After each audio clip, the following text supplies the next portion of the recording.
événements que nous vivons dans notre ère. Amen. Et je veux qu'on aille rapidement. 2 Timothée chapitre 3 verset 1 à 5. 2 Timothée, restez assis. 2 Timothée chapitre 3 verset 1 à 5. Je lis la parole. Sache que dans les derniers jours, il y aura des temps difficiles. Attends, il faut que tout le monde écoute. Tout le monde doit écouter ce message. L'apôtre Paul parle à Timothée, son fils spirituel. Il commence la phrase en disant: sache que dans les derniers jours, je veux que tu retiennes, sache que, retiens cela, sache que, c'est le verbe savoir, sache que, suivez-moi très bien, sache que, le verbe savoir, il faut que tu saches, tu dois savoir. Sache que, dis avec moi, sache que. Sache que. Dis encore, sache que. Sache que. Amen. Tu dois savoir.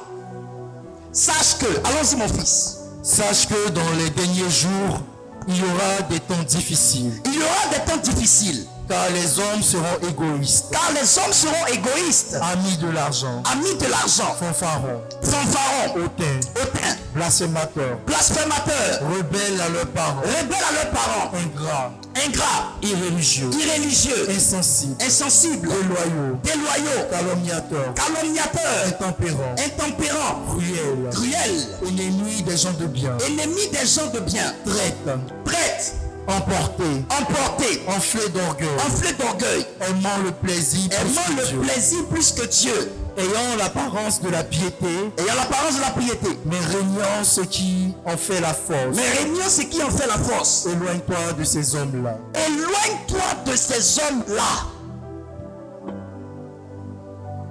Il dit quoi à Timothée? Éloigne-toi de ces hommes-là.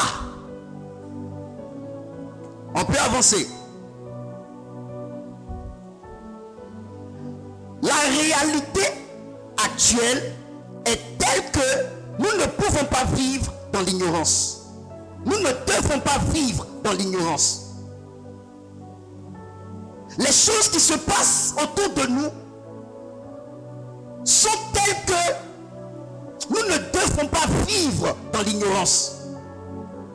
Il y a tellement de choses qui se passent dans notre monde actuel qu'un enfant de Dieu ne devrait pas vivre dans l'ignorance. Nous sommes en plein dans les temps difficiles. Et lorsque l'apôtre Paul parle des temps difficiles, il lie les temps difficiles au caractère déviant des humains. Suivez-moi très bien. Les temps ne sont pas difficiles à cause des années qui se succèdent. Non. Les temps sont difficiles pas à cause des années qui se succèdent. Les temps sont difficiles à cause des caractères déviants des hommes. À la vérité, ce n'est pas une année qui est le problème. À la vérité, ce n'est pas un temps qui est le problème. Mais c'est les attitudes, les caractères qui définissent le temps. On traite un temps comme étant difficile, pas en raison du temps, mais en raison des comportements, des attitudes et des caractères des hommes habitant et vivant dans le temps.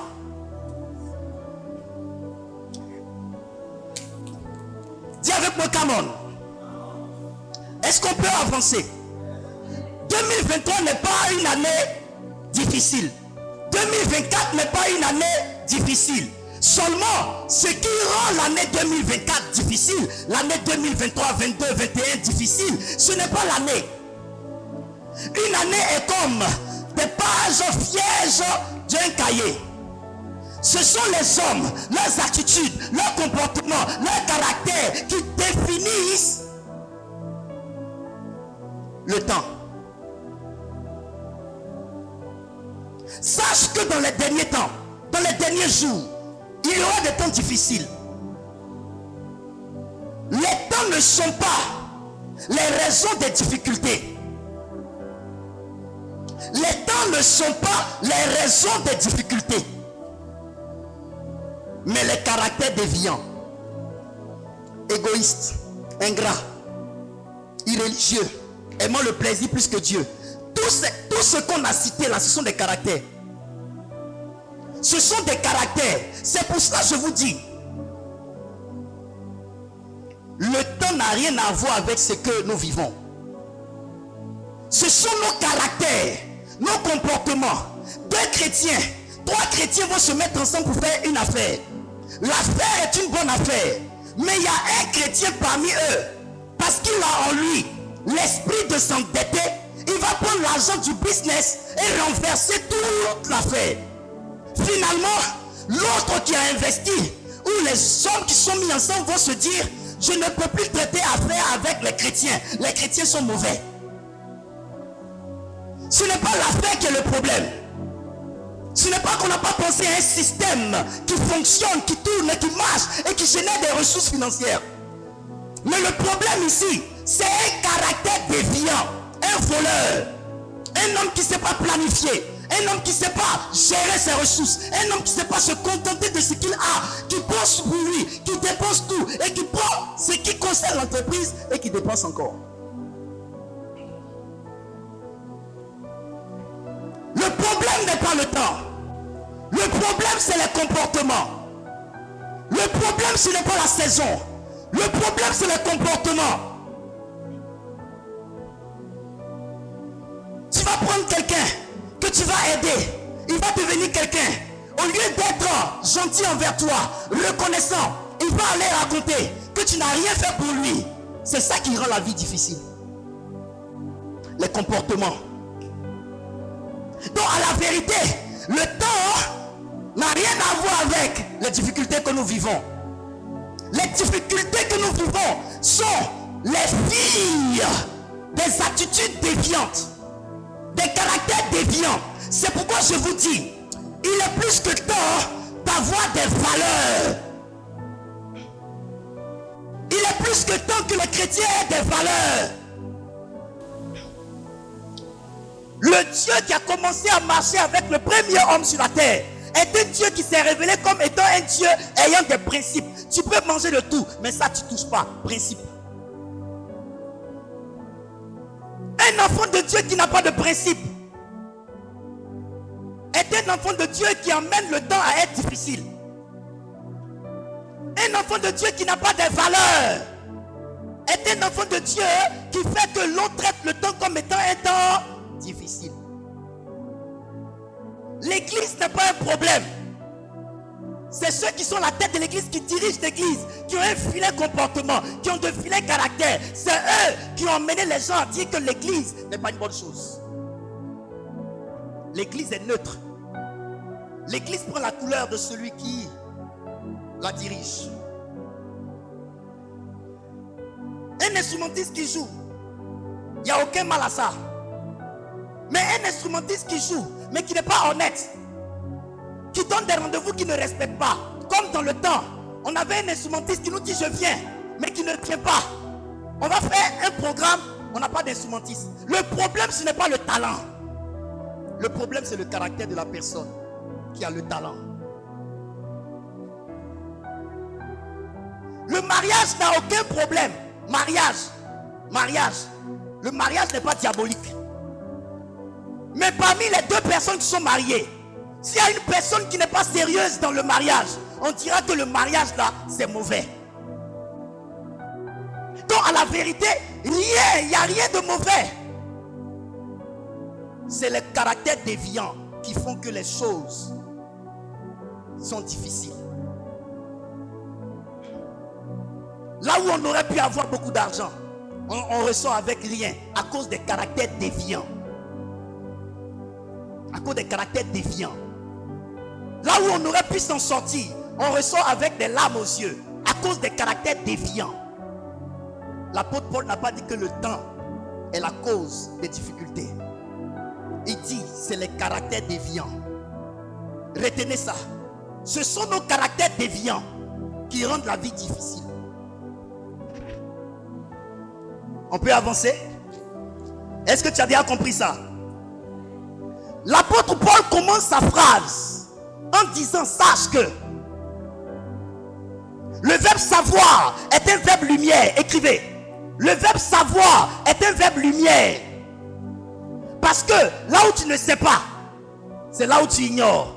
Et là où tu ignores, tu es dans les ténèbres. Et là où tu sais, la lumière apparaît.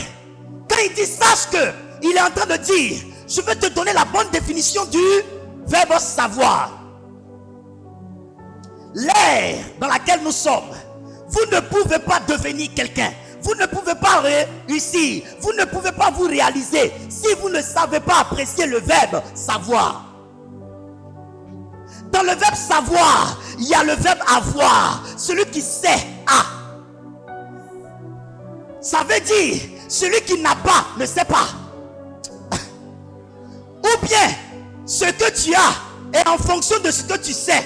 Ce que tu n'as pas est en fonction de ce que tu ne sais pas. L'apôtre Paul est en train de nous amener par ce message à comprendre la valeur du verbe savoir. Savoir est un verbe lumière. Deuxième chose, le verbe savoir est un verbe de connaissance. Le verbe savoir est un verbe de connaissance. J'ai arrêté les études pour le Seigneur, mais je n'ai pas cessé d'étudier. Jusque je ne suis plus dans leur école, mais j'étudie toujours. Savoir est un verbe de connaissance. Troisième chose, savoir est un verbe de sachant. Un sachant. Un sachant. Un sachant. Et un sachant devient un savant. Je peux avancer? Le verbe savoir est un verbe de conscience.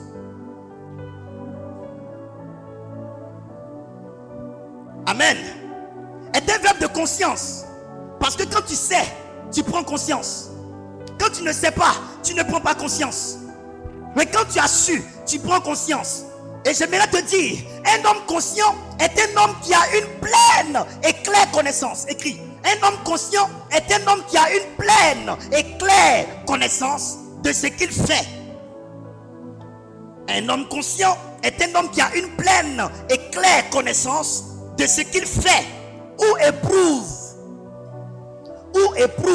de ce qu'il fait ou éprouve de l'existence ou de la réalité de quelque chose. Je peux t'aider encore? Un homme conscient est un homme qui a une pleine et claire connaissance de ce qu'il fait ou éprouve de l'existence ou de la réalité de quelque chose. Est-ce qu'on est à l'école? Tu rentres dans la nouvelle année avec un message qui va révolutionner ton ère. C'est parce que tu ne sais pas que dans tel domaine, on peut avoir beaucoup d'argent, que tu ne prends pas conscience de la valeur de ce domaine. C'est parce que tu ne sais pas que cette femme-là est une femme de valeur, que tu n'as pas conscience de son importance dans ta vie. C'est parce que tu ne sais pas ce que représente l'église dans ton futur, que tu ne prends pas conscience de sa valeur, de sa quintessence. Quand tu ne sais pas la valeur d'une chose, tu négliges la chose, alors que cette chose peut décider de ton futur. Est-ce que je parle à quelqu'un? Il dit sache que, savoir. Je peux avancer avec toi? Écoutez ça. Le verbe savoir révèle que nous avons un cerveau en forme. Un cerveau en forme. Un cerveau en forme. Parce que savoir s'adresse au cerveau. Au cerveau. Est-ce que vous savez qu'il y a beaucoup de personnes qui n'utilisent plus leur tête, mais qui utilisent leur cœur, leurs émotions, leurs sentiments? Beaucoup de chrétiens ne réussissent pas en Dieu parce que ce sont des chrétiens émotionnels qui utilisent les sentiments, les sensations, les émotions, mais pas leur cerveau. Mets un peu de cerveau dans ce que tu fais. Mets un peu de ton intelligence dans ce que tu fais. Quand on dit sache, on dit utilise ta tête pour connaître. Utilise ta tête. Suivez-moi. Le verbe savoir révèle que vous avez accès à des informations. Ça révèle votre accessibilité au domaine d'information. Le verbe savoir, quand on dit il faut savoir, va dans une école pour avoir le savoir. Ça veut dire, utilise ta tête. Ça veut dire, tu auras accès à des informations susceptibles de générer le changement dans ta vie.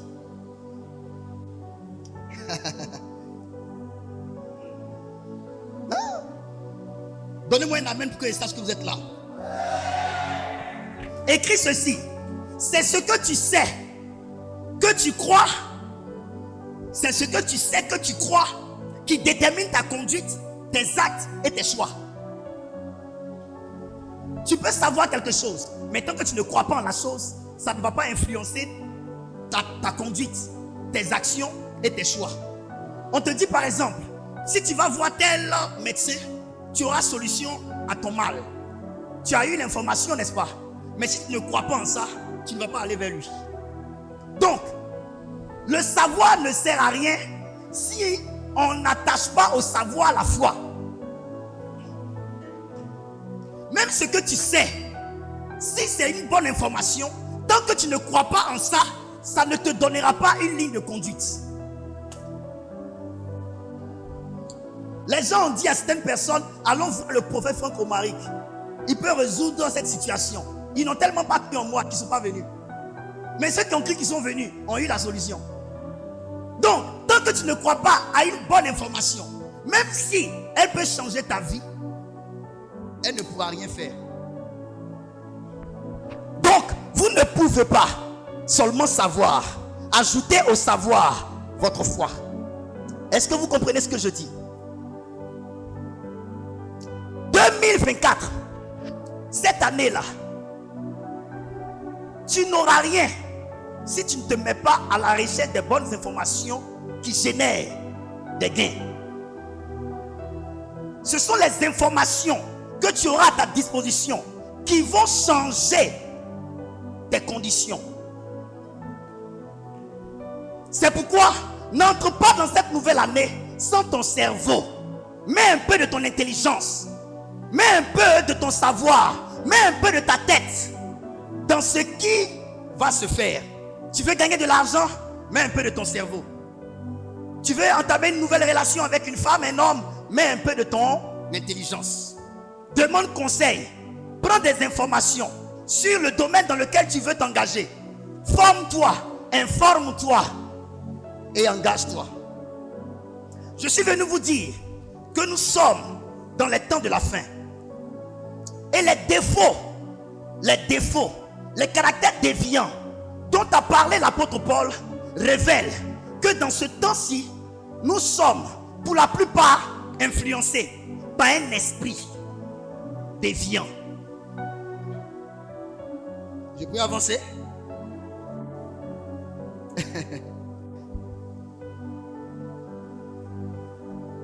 Écoutez-moi bien. Ne voyez-vous pas que les hommes sont devenus beaucoup mauvais? Vous ne remarquez pas que les hommes sont devenus très mauvais? Oui. Les hommes sont devenus très mauvais. Très mauvais. Très mauvais. Il n'y a plus de respect. Les petits enfants ne respectent plus leurs parents. Les parents eux-mêmes ont encouragé leurs enfants à entrer dans des choses. Aujourd'hui, leurs yeux sont ouverts. Ils ne veulent plus respecter leurs parents. Il y a tellement de choses. On tue les gens facilement. Diantre, regardez cette fin d'année. Combien de morts il y a eu? Les morts en cascade. En cascade, il y a la mort. Il y a la mort, la terreur sur la terre, le mal constant sur la terre. Et même à l'église, on est étonné, on est estomaqué, on est surpris, on est abasourdi de voir des gens avoir des comportements déviants. Même des personnes en qui nous croyons nous déçoivent à la fin. Et puis bizarrement, ces personnes nous déçoivent et puis elles se jouent la victime. Elles se jouent la victime. Les temps sont difficiles. Et quand tu regardes la prolifération du mal sur la terre, Il y a une chose que je vais te dire. Beaucoup de mauvais esprits ont fait irruption sur la terre. L'esprit du mal est répandu dans le monde. L'esprit du mal est répandu dans le monde. Ne voyez-vous pas la montée grandissante de l'abomination, même dans l'église? C'est surhumain, c'est surréaliste. Mais qu'est-ce qui se passe? Ouvrez vos yeux. Le mal est entré dans l'église. Et ça, depuis longtemps. Mais maintenant, ça saute aux yeux. Les esprits qui sont dans l'église actuellement ne sont pas de petits esprits. Et je vous dis, méfions-nous des églises où on ne prie pas. Méfions-nous des églises où on ne prie pas. Parce que la prière est ce qui dévoile l'ennemi. Quand il y a le feu de la prière, les démons se révèlent. L'apôtre Paul, au bord de l'île de Malte, vous savez que quand on parle de l'île, on parle de l'eau. Il y a de l'eau et il y a le froid. Il y avait tellement le froid. Il a fait du feu. Il a pris un peu de broussaille. Il voulait mettre dans le feu. C'est là, quand il a mis dans le feu, il s'est rendu compte qu'il y avait une vipère dans la broussaille. Qu'est-ce qui a révélé le serpent? C'est le feu. Comment n'a-t-il pas su que dans sa main se trouvait un serpent? Parce qu'il n'y avait pas le feu, le froid. Méfiez-vous des églises où on ne prie pas. Méfions-nous des chrétiens qui ne prient pas. Il faut sonner l'alarme de la prière pour découvrir ce qui se cache derrière des hommes responsables et des femmes responsables.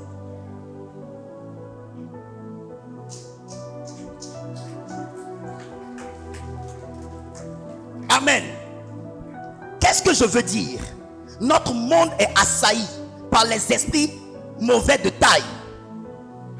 Ceci dit, aucun enfant de Dieu digne de ce nom ne peut réussir aisément dans ce monde actuel sans une spiritualité de taille.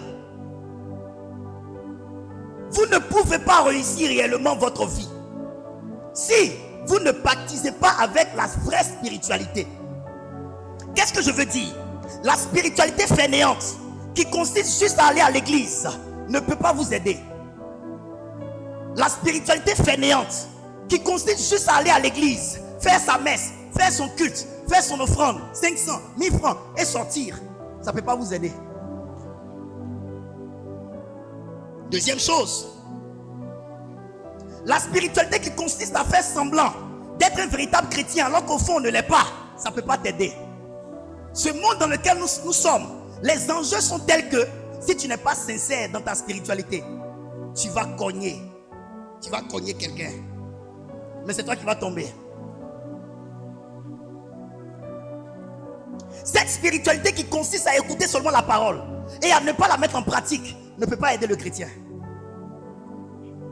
Nous sommes, je le dis, à l'ère de l'intense spiritualité. Écris ça. Nous sommes à l'ère de l'intense spiritualité. Écoutez-moi bien. Dans cette spiritualité, dans notre ère, la spiritualité des hommes doit être établie dans une seule phrase. Que ton oui soit oui, que ton non soit non. Ça veut dire, si tu es chrétien, sois chrétien. Si tu es païen, sois païen. Si tu es chrétien et en même temps païen, ça ne va pas t'aider. Si tu vas à l'église, mais en même temps commets les actes anti-Christ, ça ne va pas t'aider. Les démons ne vont pas te louper. Les démons vont t'assaillir. Moi qui vous prêche, je suis dans le domaine de la délivrance. Quand je regarde les démons qui envahissent les corps des chrétiens depuis 5 ans, depuis 10 ans, et puis ils ne veulent pas laisser, je me rends compte que le monde des démons est un monde très agité. Ils ne veulent pas laisser les corps. Vous imaginez, tu peux faire la délivrance de quelqu'un qui est chrétien depuis 10 ans, qui a reçu la délivrance même 2 fois, 3 fois. Tu peux taper 5 heures à prier pour une telle personne. Ça montre, quand vous voyez la résistance des démons, ça montre combien de fois ils ne sont pas prêts à laisser les corps tranquilles. Et vous voulez être des chrétiens fainéants, des chrétiens faiblards, les chrétiens de la page, les chrétiens de la nouvelle tendance, les chrétiens smartphone, les chrétiens selfie. Vous jouez avec le monde spirituel. Vous n'allez pas réussir. Vous n'allez pas avancer. Vous allez étudier, mais vous n'allez pas avoir du travail. Vous allez faire tout ce que vous voulez, mais vous n'allez pas bouger d'un iota. Pourquoi? Parce que vous mentez dans votre spiritualité. Vous n'êtes pas sincère envers Dieu. Vous n'êtes pas sincère envers Dieu. Amen. Est-ce que je parle à quelqu'un? Alors, j'aimerais que nous suivions l'exemple de quelqu'un. Cette personne s'appelle Salomon. Proverbe chapitre 25 verset 2. La Bible dit, la gloire de Dieu c'est de cacher les choses. Retenez ce passage. La gloire de Dieu c'est de cacher les choses. Mais la gloire des rois c'est de les sonder. Répète avec moi, la gloire de Dieu c'est de cacher les choses. Mais la gloire des rois c'est de les sonder. Ah! Écoutez, la gloire de Dieu c'est de cacher les choses. Ce qu'on cache, est-ce que c'est à découvert?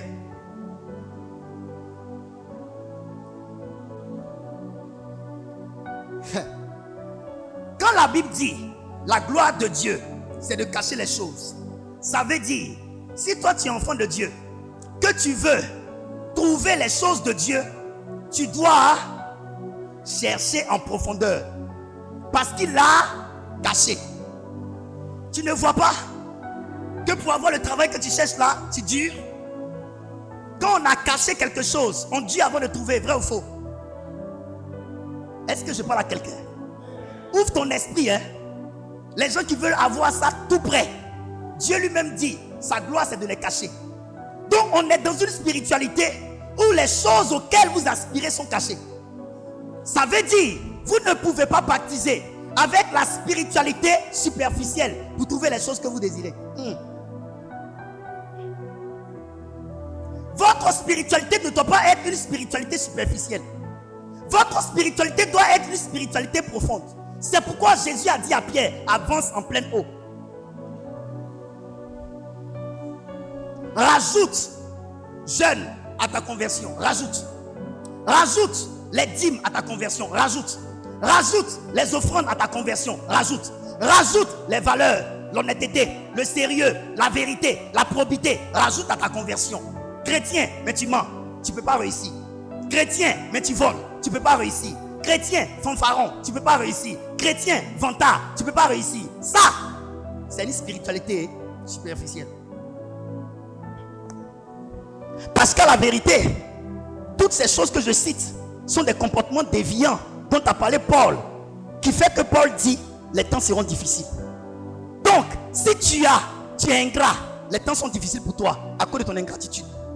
Si tu es voleur, les temps seront difficiles pour toi parce que tu auras tous des coups de fil pour te mettre en prison. Si tu ne sais pas planifier tes ressources, que tu prends l'argent des gens, tu ne vas pas cesser d'être interpellé. Les temps seront difficiles pour toi. Est-ce que vous me comprenez? Sérieusement, est-ce que vous me comprenez? Vous ne pouvez plus être chrétien et vous amuser avec les caractères déviants. Soit tu es droit, soit tu ne l'es pas. Vous ne pouvez pas. Quand vous partez à l'église et qu'on vous enseigne le changement, vous vous y opposez. Mais tout ce que vous cherchez dans la vie se trouve dans votre changement. Ça se trouve dans votre changement. Et Dieu brise ses enfants. Il les brise. Il les brise. Il les brise. Il les brise. Il les brise. Il les brise. Pour finalement les élever. Parce qu'en te brisant, il te change. En te brisant, il te nettoie. En te brisant, il enlève ce qui n'est pas bien en toi. Tu es chrétien mais tu es voleur. Tu es chrétien mais tu es trompeur. Tu es chrétien mais tu es traître. Tu es chrétien mais tu ne peux pas réussir avec Dieu.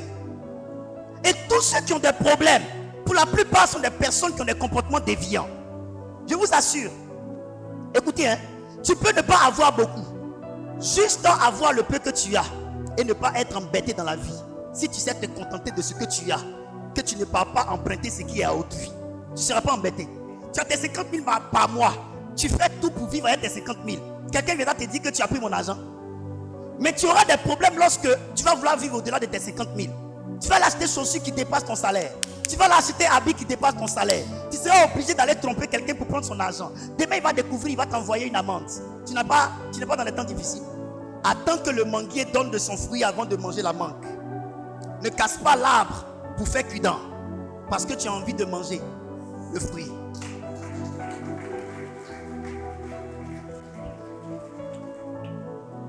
Je vais te prêcher parce que ce message m'a été inspiré.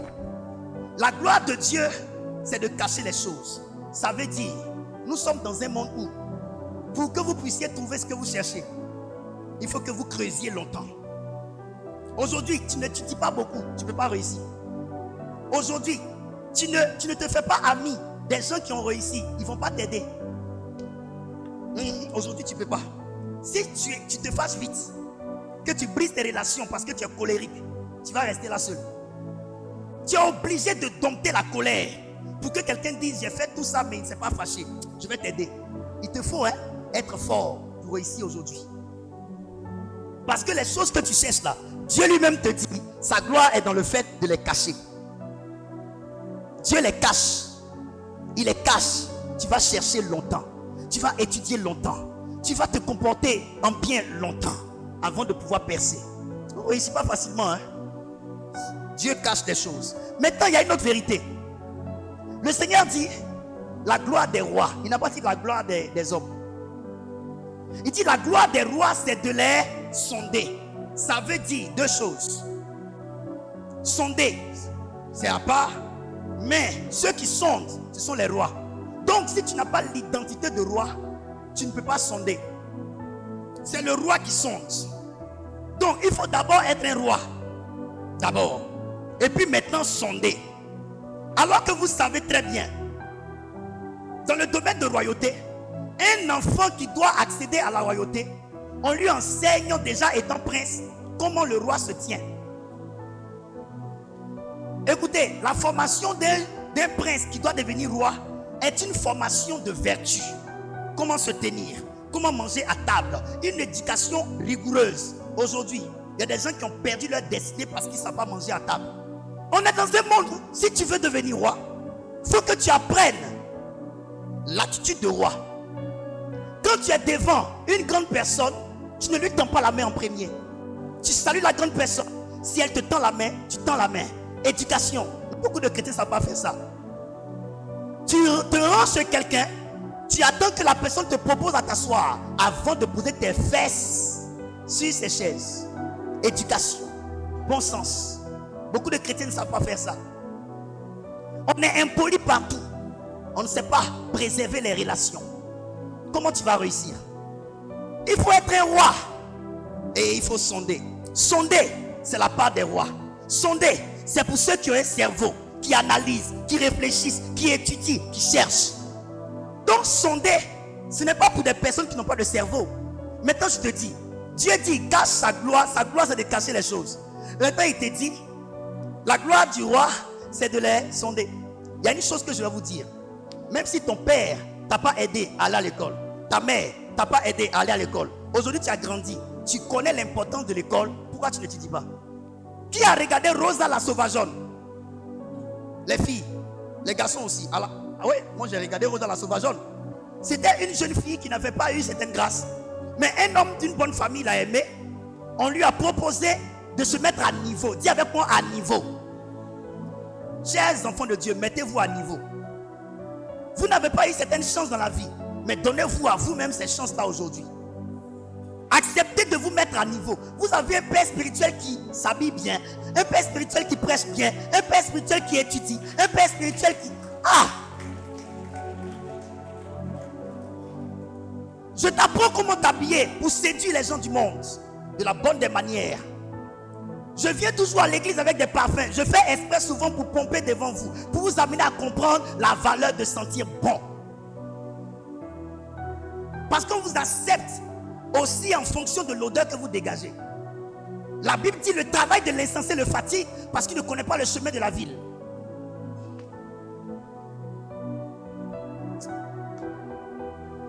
Tu vas aimer mon message. Un homme qui sonde, c'est un homme qui a un cerveau.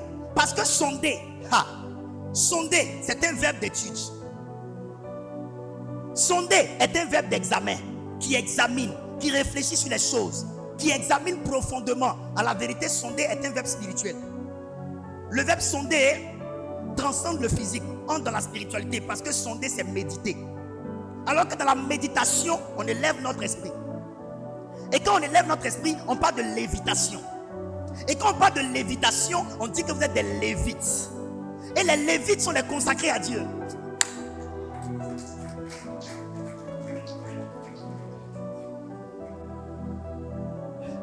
Si vous n'êtes pas des hommes de méditation, vous ne réussirez pas dans votre vie.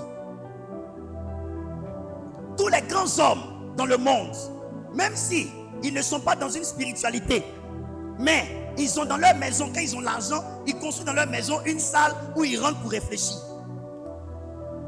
Ils s'asseyent seuls et ils réfléchissent. Ils lisent des livres et ils réfléchissent. Ils réfléchissent. Ceux qui ont l'argent aujourd'hui, écoutez, même s'ils font Zamou en bas, Zamou seul ne réussit pas quelqu'un. Il faut que tu aies une maîtrise. Il faut que tu maîtrises quelque chose. Vous ne voyez pas les pauvres là qui font Zamou et puis n'ont rien. Parce que eux-mêmes là, ils ne savent rien créer. Le Zamou t'accompagne dans ce que tu t'es fait. Mais le Zamou ne veut pas prendre tout en charge. Amen. Ah, je vous parle. Est-ce qu'on peut aller? Donc il faut être roi et il faut sonder. La bonne nouvelle que j'aimerais t'annoncer, c'est que tu es roi. Dis-moi un bon amen. Tu es roi. Pas en fonction de tes acquis, pas en fonction de ton mérite, mais le roi que tu es est la conséquence du sacrifice de Jésus à la croix. Apocalypse chapitre 1. Je lis la parole du Seigneur. Révélation de Jésus que Dieu lui a donné pour montrer à ses serviteurs les choses qui doivent arriver bientôt et qu'il a fait connaître par l'envoi de son ange à son serviteur Jean, lequel a attesté la parole de Dieu et le témoignage de Jésus-Christ, tout ce qu'il a vu. Heureux celui qui lit et ceux qui entendent les paroles de la prophétie. Heureux celui qui lit et ceux qui entendent les paroles de la prophétie. L'oreille est attachée à quelle partie de l'homme? Hein? Ça veut dire si tu n'as pas de cerveau, tu n'es pas heureux. Heureux ceux qui lisent, il faut avoir les yeux. Les yeux sont attachés à quelle partie du corps de l'homme? Toujours la tête. Mes enfants, allez-vous réussir si vous n'utilisez pas ça là? Ha. Utilisez vos yeux pour lire. Utilisez vos oreilles pour écouter. Mais on n'écoute pas seulement avec les oreilles qui sont là. Parce que nous avons des oreilles cachées. Ce sont les oreilles du cœur. Et nous avons les yeux cachés. Les yeux du cœur. Parce que la Bible dit que Dieu illumine les yeux de votre cœur. Donc votre cœur, ça veut dire votre âme a des yeux. Votre âme a des oreilles. Votre âme a une bouche.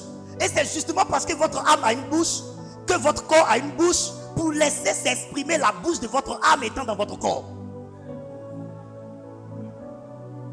Les yeux de votre âme voient à travers les yeux de votre corps. Vous connaissez le gant? Le gant a été fabriqué à l'image de la main. Le corps, c'est le gant. Mais ce qui donne la forme au gant, c'est la forme de la main. Donc, l'œil que tu vois là, si ton âme sort de ton corps, est-ce que l'œil là peut voir encore? À la vérité, cette coupure là, c'est pour servir à l'œil de ton âme. Cette coupure, c'est pour servir à la bouche de ton âme. Cette coupure, c'est pour servir à l'oreille de ton âme. C'est le gant. Lis.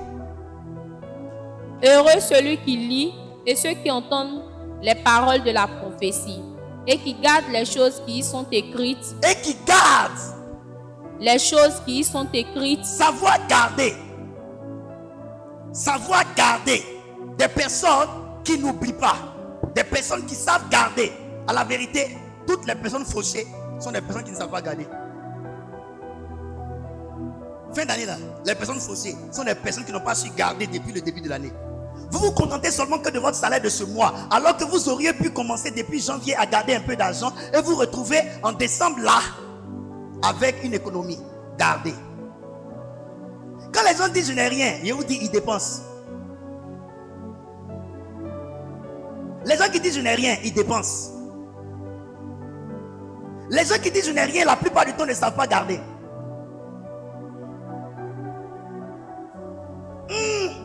Même la parole de Dieu, vous devez savoir garder ça. Est-ce que vous savez que jusqu'à ce jour, mon comportement est guidé par les prophéties que j'ai reçues de ma vie depuis j'étais à Didier Vie. Mais le problème que vous avez, vous ne gardez pas même la parole de Dieu. Il y a des gens parmi vous, votre vie est dans une situation délétère. Comment vous êtes actuellement? Vous savez pourquoi? Parce que vous avez ignoré quelque chose que Dieu vous a dit. Dans un songe, Dieu vous a parlé. Dans un songe, Dieu vous a parlé. Vous-même, vous avez dormi. Dieu vous a donné une instruction concernant votre vie. Vous vous êtes levé. Vous n'avez fait que raconter. Vous n'avez pas fait ce que Dieu vous a dit. Dieu vous a averti par rapport à une attitude. Vous vous êtes réveillé. Vous avez raconté à quelqu'un. Vous n'avez pas fait ce que Dieu vous a dit. Je me rappelle, lorsque je me suis réveillé le matin et que le Seigneur m'a dit, jeûne, à partir du 10 janvier, n'arrête pas de jeûner tant que je ne te donne pas un terrain où résidera mon nom. Monsieur Acré, Monseigneur Bibago, dis-moi, quand je vous ai partagé cette vision, si je ne me mettais pas à jeûner et à faire tout ce que je vous ai dit de faire, on allait être ici. Aujourd'hui, vous ne pouvez pas douter de ce que Dieu me dit, parce que je suis dans cette réalité. Le problème, quand Dieu vous parle, vous ne faites pas. Souvent vous vous réveillez, vous sentez dans votre cœur que Dieu vous dit de jeûner aujourd'hui. Vous vous levez, exerce de Dieu même. Ok.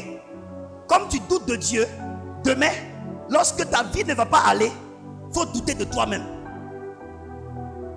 Parce que tu peux douter de Dieu et puis croire en toi-même. Non, tu ne peux pas douter de Dieu et croire en toi. Dieu vous a parlé. Donne ça à l'église. Donne ça. Donne ce terrain-là à l'homme de Dieu. Mais toi, tu dis non. Ça, là, c'est pas Dieu. Vous voyez, quand tu regardes, ça te coûte, hein. Ça te coûte.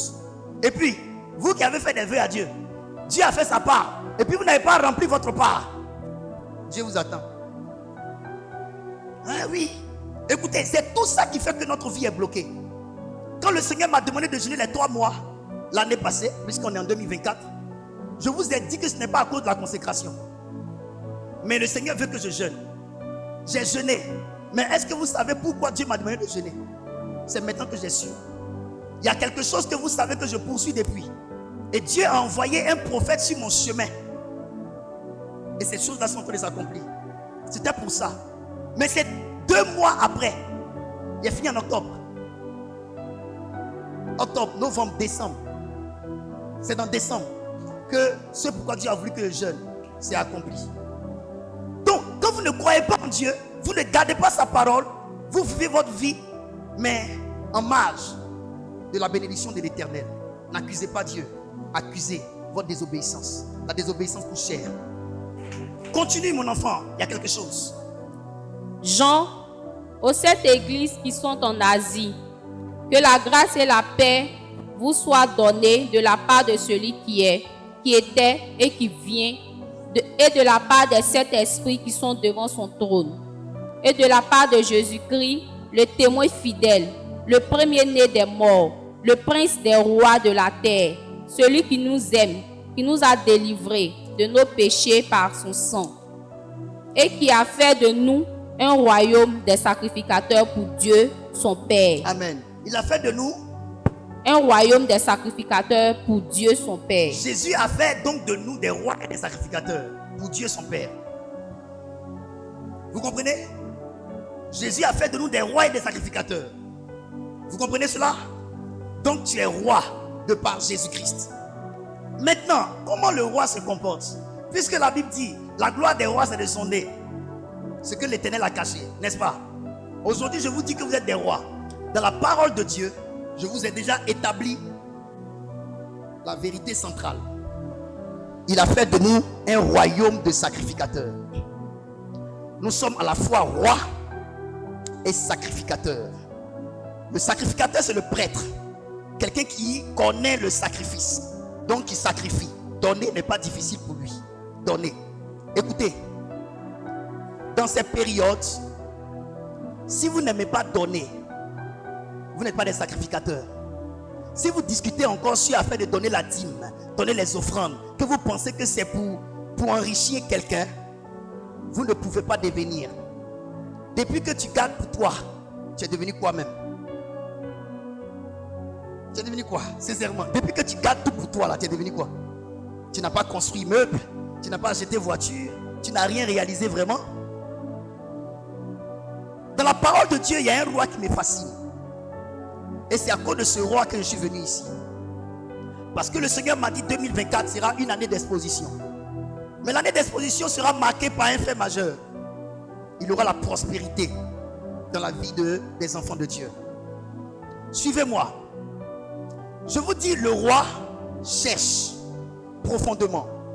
Dans le livre de 1 roi, on va lire ce texte-là et on va se comprendre. Salomon, le roi. 1 roi chapitre 3, verset 1er. Allons-y au verset 3. Salomon aimait l'Éternel et suivait les coutumes de David son père. Écoutez-moi bien. Dans cette terre, la spiritualité sans père spirituel est une spiritualité caduque. Retenez ça. La spiritualité sans père spirituel n'est pas une bonne spiritualité. Avant que Jésus ne serve Dieu le Père, il a servi son père Joseph. Il était charpentier comme lui. Avant de servir Dieu qui est au ciel, il faut servir le oint de Dieu qui est sur terre. Parce que c'est lui qui va t'apprendre les choses de Dieu. C'est lui qui va te servir de couverture spirituelle. C'est lui qui va t'enseigner les coutumes en Dieu, les principes en Dieu. Tout ce que je vous enseigne, est-ce que vous le savez? Vous apprenez de moi. Et donc si vous n'avez pas quelqu'un qui vous enseigne, qui vous éduque, qui vous montre la voie, qui prie pour vous, qui vous fait évoluer, vous n'avez pas une bonne spiritualité. J'ai enseigné durant l'année 2023 le ciel des pères. Je vous ai parlé de la femme de distinction qui cherchait un enfant depuis toute sa vie, mais qui n'en a pas trouvé. Elle a trouvé son enfant lorsqu'elle a trouvé Élisée. L'enfant qu'elle cherchait au ciel n'était plus au ciel, mais dans le ciel de Élisée. Élisée lui a donné l'enfant qu'elle a cherché, ce Dieu. La spiritualité sans père spirituel n'est pas une bonne spiritualité. Salomon marchait, il cherchait l'Éternel, mais il marchait selon les coutumes de son père David, qui lui était serviteur de Dieu. Et Paul a dit, soyez mes imitateurs comme moi je le suis de Christ. Et c'est Paul qui a dit à Timothée, sache que dans les derniers temps, il y aura des temps difficiles, ceci, cela. Donc tout ce que Timothée a su, il a su ça de qui? De son père spirituel. Si tu n'as pas de père spirituel, tu vas savoir quoi? C'est pourquoi 2024, apprenez à avoir une bonne relation avec votre père spirituel. Pourquoi nous les hommes de Dieu, en tout cas moi Franck, je ne suis pas dans les conneries, parce que j'ai Dieu sur ma tête et j'ai un père spirituel. J'ai Dieu dont je sais que Dieu qui est mon père là, si je fais ça, Dieu ne sera pas content. J'ai peur, je ne fais pas. Mais quand vous n'avez pas quelqu'un qui vous effraie dans la vie, personne ne vous freine dans la vie. Quand vous n'avez pas quelqu'un qui vous effraie dans la vie, vous n'avez personne qui vous freine dans la vie. Dans la vie, si vous n'avez pas un père qui vous conseille, le domaine dans lequel tu vas échouer, c'est le domaine dans lequel tu n'as pas associé ton père spirituel qui est un partenaire gagnant. Il y a des personnes qui sont venues coincées financièrement, me voir. Tout ce qui est dans leur tête, leur seule option, c'est d'aller demander crédit. Je leur ai dit, tu peux ne pas demander crédit, on peut prier et puis Dieu va te surprendre. On a prié et puis Dieu a opéré le miracle. Tu vois, tu allais t'endetter pour rien. Tu n'allais pas pouvoir. Vous ne voyez pas que quand vous prenez crédit, vous ne pouvez pas rembourser. Sérieusement, combien de personnes ont pris crédit et qui ont remboursé facilement? Ceux qui ont remboursé crédit facilement sont des personnes qui sont disciplinées. Mais la plupart de ceux qui ont pris crédit n'arrivent pas à rembourser facilement. Parce que même quand tu as l'argent pour rembourser, tu as envie de dépenser, garder ça pour toi. Je parle.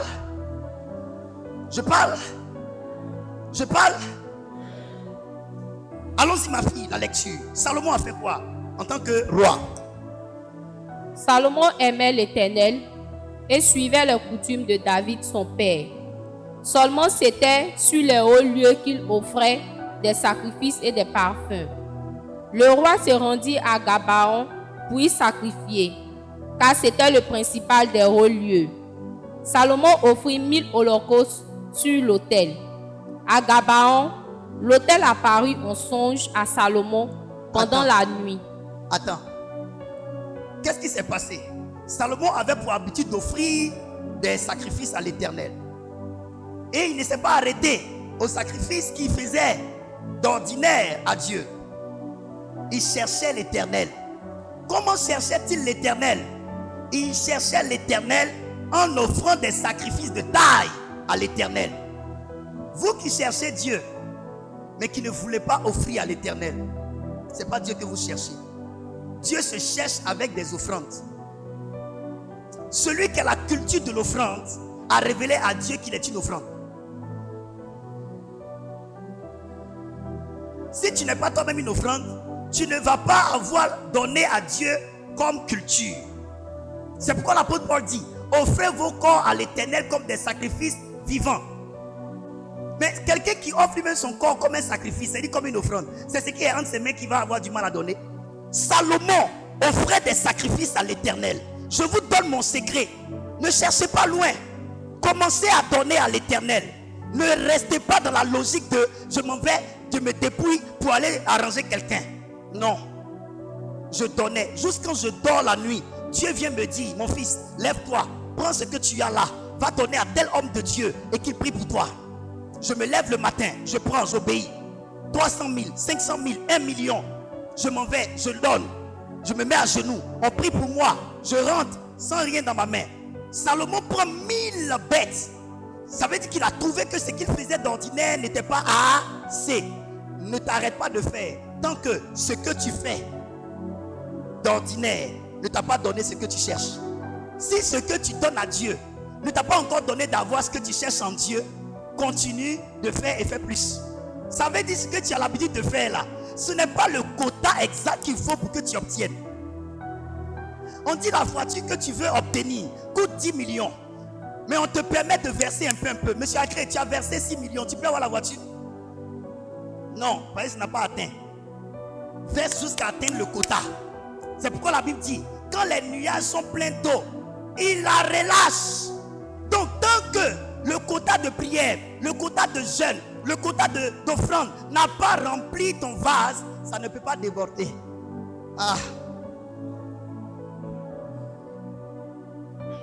Fais, donne, obéis. Et je vous dis, vous n'êtes pas appelés à avoir des richesses en Dieu tant que Dieu ne vous donne pas d'instructions sur votre argent.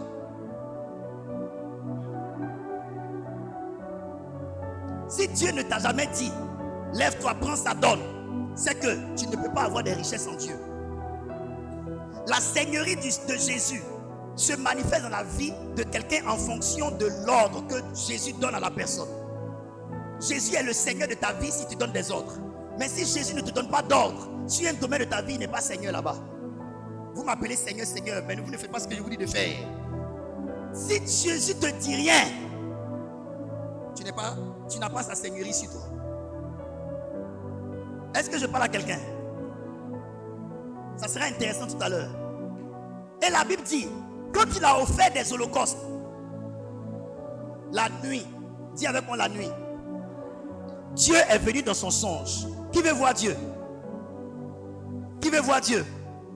Tu sais quoi? Tu veux voir Dieu, mais tu ne sais pas faire ce qui l'attire. Moi j'ai vu Dieu. J'ai vu Dieu l'année passée, surpassée. Avant la construction de cette église, j'ai vu Dieu. Je vous explique. Je dors et dans mon sommeil, je me retrouve dans l'espace. J'ai vu un trône, un grand trône, mais qui est dans un vide. Le trône est là comme ça et le trône est dans un vide suspendu. Bizarrement, je me retrouve sur mes genoux, comme ça. Et puis je pleurais. Je pleurais. J'ai pleuré en marchant comme ça jusqu'à me retrouver la tête sur la cuisse de l'homme qui était assis sur le trône. Je ne voyais pas le visage de la personne, mais je voyais son manteau et je voyais sa chaussure. Vous voyez la chaussure des rois? C'était comme ça qu'il était chaussé. Il était gaillard, assis. Dans le songe, je savais que c'était Dieu. Quand j'ai mis ma tête sur sa cuisse, il a mis sa main de consolation sur mon dos. Et il m'a dit, je sais pourquoi tu pleures. Tu pleures parce que tu n'as pas de père. Mais le père que tu cherches, c'est moi. Il a dit, lève-toi, allons. Quand il a pris ma main, on est quitté dans l'espace, on a atterri ici. Quand on a atterri ici, en ce moment, il y avait on n'avait pas encore commencé à construire. Mais bizarrement, quand on a atterri ici, je voyais des piliers. Mais ce n'est pas ce genre de piliers. Je pense que ça doit être le temple de plusieurs niveaux. Parce que les piliers étaient fermes. Très fermes. Et quand je suis arrivé là avec lui, il m'a dit, regarde, c'est ici. J'ai vu, la terre a commencé à battre. Et puis j'ai entendu, pouf, l'eau est sortie d'ici. Et l'eau a commencé à envahir l'église. Et il m'a dit, c'est à partir d'ici que je te rendrai prospère, que je te ferai connaître. Dieu s'est révélé à moi. Et depuis ce jour, me voici. Et si Dieu ne se révèle pas à vous, il y a des choses que vous n'aurez pas. Et en tant qu'homme de Dieu, il y a des choses que nous ne pouvons pas communiquer à des gens tant que Dieu ne s'est pas révélé à nous. Mais pour chercher Dieu, le trouver, on le cherche longtemps. On le cherche longtemps. Comment le Seigneur a fait pour que je sois à ce niveau? C'est les offrandes, les sacrifices. Les jeunes de 8 mois, les jeunes de 6 mois, les jeunes de 3 mois, des sacrifices, des offrandes et des offrandes. C'est ce que Salomon a fait. Vous avez l'esprit de roi, mais vous ne pouvez pas voir Dieu agir dans votre vie si vous ne savez pas être sacrificateur. Sacrifier dans la maison de Dieu, pour Dieu, ce que vous avez. Regardez ce que Dieu va donner à Salomon, et puis je vais commencer à prier pour vous. Allons-y. À Gabaon, l'Éternel apparut en songe à Salomon pendant la nuit. Et Dieu lui dit, demande ce que tu veux que je te donne. Ma prière, c'est que Dieu se révèle à toi et qu'il te pose cette question. Demande-moi ce que tu veux et je vais te le donner. Salomon répondit, tu as traité avec une grande bienveillance ton serviteur David, mon père, parce qu'il marchait en ta présence dans la fidélité, dans la justice et dans la droiture de cœur envers toi. Oui. Tu lui as conservé cette grande bienveillance et tu lui as donné un fils qui est assis sur son trône, comme on le voit aujourd'hui. Maintenant, Éternel mon Dieu, tu as fait régner ton serviteur à la place de David mon père. Très bien. Et moi, je ne suis qu'un jeune homme. Je n'ai point d'expérience. Ton serviteur est au milieu du peuple que tu as choisi, peuple immense, qui ne peut être ni compté ni nombré à cause de sa multitude. Accorde-moi donc ton serviteur un cœur intelligent pour juger ton peuple, pour discerner le bien du mal. Car qui pourrait juger ton peuple, ce peuple si nombreux? Cette demande de Salomon plut au Seigneur. Regardez ce que Dieu va faire. Et Dieu lui dit, puisque c'est là ce que tu demandes, puisque tu ne demandes pas pour toi ni une longue vie, ni les richesses, ni la mort de tes ennemis, que tu demandes de l'intelligence pour exercer la justice, voici, j'agirai selon ta parole. Je te donnerai un cœur sage et intelligent. Et je te donnerai même ce que tu n'as pas demandé. De telle sorte qu'il n'y aura eu personne avant toi et qu'on ne verra jamais personne de semblable à toi. Je te donnerai en outre ce que tu n'as pas demandé, des richesses et de la gloire, de telle sorte qu'il n'y aura pendant toute ta vie aucun roi qui soit ton pareil. Et si tu marches dans mes voies, en observant mes lois et mes commandements, comme l'a fait David ton père, je prolongerai tes jours. Salomon s'éveilla, et voilà le songe. Salomon revint à Jérusalem et se présenta devant l'arche de l'alliance de l'Éternel. Alléluia. Continue, il va faire quelque chose, il va faire une offrande encore. Il offrit des holocaustes et des sacrifices d'action de grâce. C'est-à-dire d'action de grâce pour dire merci à Dieu. Il a déjà donné à Dieu 1000 holocaustes. Le Seigneur se révèle à lui. Dieu lui parle et Dieu promet de lui donner les richesses. Un cœur sage, intelligent. Tout ça, et puis quand Salomon se réveille, il dit non, ce que Dieu vient de me promettre nécessite que je lui fasse encore une offrande. Il offre encore des holocaustes à Dieu. Et encore il offre des animaux pour faire manger tout le peuple. Il commence à célébrer l'Éternel en offrant à l'Éternel. C'est un homme qui s'est donné, à qui Dieu s'est donné. J'ai dit quoi? C'est un homme qui s'est donné, à qui Dieu s'est donné. Celui qui ne s'est pas donné, Dieu ne saurait lui donner.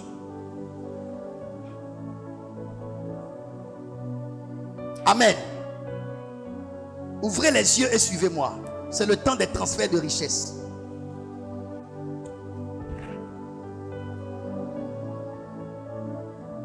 Dieu a donné quoi à Salomon? En plus du cœur sage et intelligent, Dieu a dit: ce que tu ne m'as pas demandé, je vais te donner.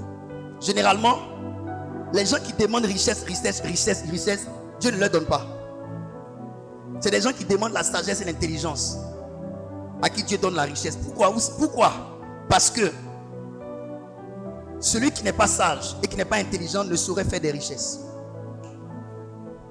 C'est clair.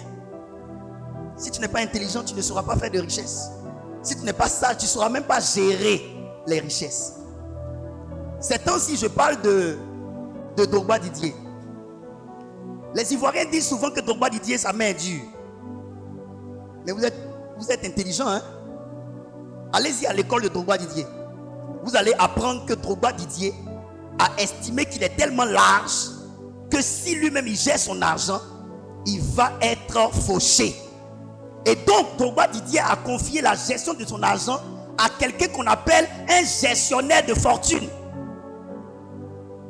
De sorte que pour que Drogba Didier prenne son argent pour effectuer des dépenses, il doit justifier ça auprès de son gestionnaire de fortune. Le gestionnaire de fortune demande à Drogba: tu veux l'argent pour faire quoi? Il va essayer d'étudier si c'est juste ce qu'il demande. Il va lui dire: ce que tu demandes là, ce dans quoi tu vas mettre là, ça ne sera pas profitable. Donc je ne te donne pas. Et les gens sont là, ils ne cherchent pas à aller loin. Drogba Didier, sa main est dure, sa main est dure. Demain quand il va vous donner, vous n'allez même rien faire avec. Vous allez être des éternels dépendants de lui. Et quand il n'en aura pas, vous allez dire qu'il a eu beaucoup d'argent, aujourd'hui n'est rien, alors que c'est vous.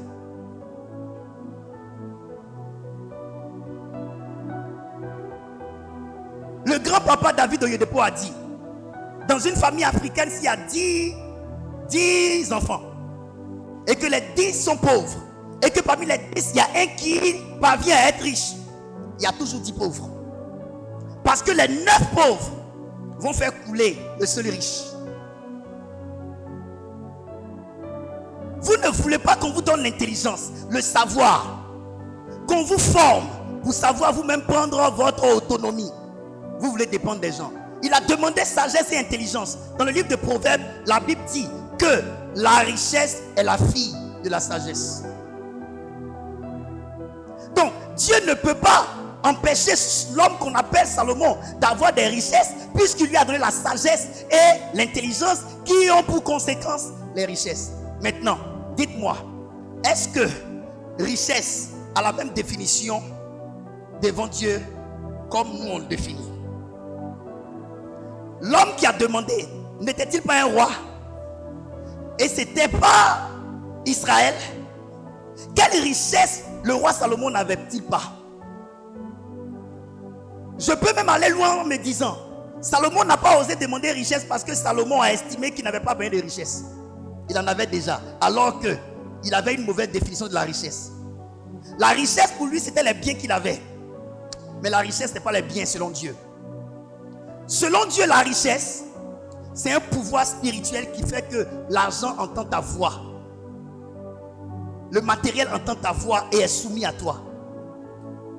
Acclame le Seigneur.